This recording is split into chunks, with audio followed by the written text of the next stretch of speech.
சில ஆட்கள் எடுத்துக்கிட்டா இமாம் மிம்பர்ல ஏறுறதுக்கு முன்னாடியே வர்றதல்ல, அதுதான பயான வந்து 1:30க்கு தானே முடியும், நம்ம ஒரு 1:10க்கு போய்க்கிடுவோம், லாஸ்ட் ஒரு 10 நிமிஷத்துல பயான்ல கலந்துக்கிடுவோம், ஒரு 20 நிமிஷத்துல பயான்ல கலந்துக்கிடுவோம் என்று இமாம் மிம்பர்ல ஏறுவதற்கு முன்பாக நாம் ஒவ்வொரு வாரமும் ஜும்மாவிற்காக ஆஜராகிறோமா?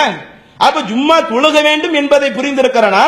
இப்படி ஜும்மாவை தொழுதால் இந்த ஜும்மாவிற்கும் அடுத்த ஜும்மாவிற்கும் இடையில உள்ள சிறுபாவம் மன்னிக்கப்படும் என்பதற்காக ஜும்மா தொழுகக்கூடிய நாம் ரசூலுல்லாஹ் சொல்லக்கூடிய இன்னொரு முக்கியமான நிபந்தனை நம்ம பார்க்க மறந்துட்டோம்.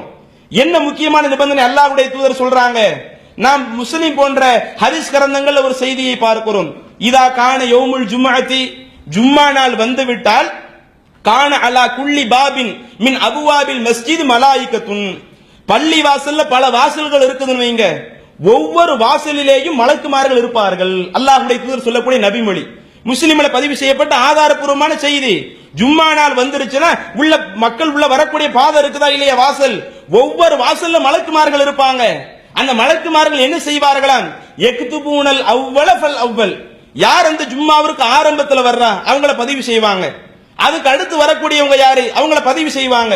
இப்படி வரக்கூடிய ஆட்களை எல்லாம் அந்த மலக்குமார்கள் பதிவு செய்தே கொண்டிருப்பார்கள், நன்மையினுடைய அந்த ஏட்டில பதிவு செய்வார்கள் என்று சொல்லிவிட்டு அடுத்து தொடர்ச்சியாக அல்லாஹ்வுடைய தூதர் சொல்லுகிறார்கள், வ இதா ஜலசல் இமாம், இமாம் மிம்பரிலே ஏறி அமர்ந்து விட்டால், உரை நிகழ்த்துறதுக்காக பாங்கு சொல்லப்படும் இல்ல, பாங்கு சொல்லப்படும் போது இமாம் வந்து மிம்பரில் இருப்பார்ல, அப்படி இமாம் மிம்பரிலே ஏறி அமர்ந்து விட்டால் தவவு சுஹ்ஃப, அந்த நன்மைகளை பதிவு செய்யக்கூடிய வானவர்கள் அந்த ஏடுகளை மூடி விடுவார்கள்.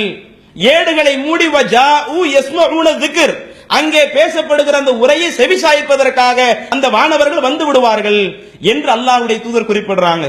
அப்ப நமக்கு அந்த ஜும்மாவினுடைய முழுமையான நன்மை கிடைக்கணும்னா அல்லாஹ்வுடைய தூதர் எதை அளவுகோலா சொல்றாங்க? நீங்க ஜும்மாவிற்கு ரொம்ப விரைவாக வாங்க, அதுல கடைசி அளவுகோலாக நம்ம வர்றதா இருந்தா, அதிகமான முழுமையான நன்மை எதிர்பார்த்து வர்றதா இருந்தா, அந்த இமாம் மிம்பர்ல ஏறுறதுக்கு முன்னாடியாவது வந்துருங்க.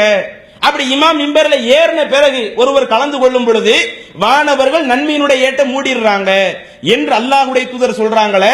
இன்னைக்கு இதை நாம் ஒவ்வொரு ஜும்மாவில் கடைபிடிக்கிறோமா?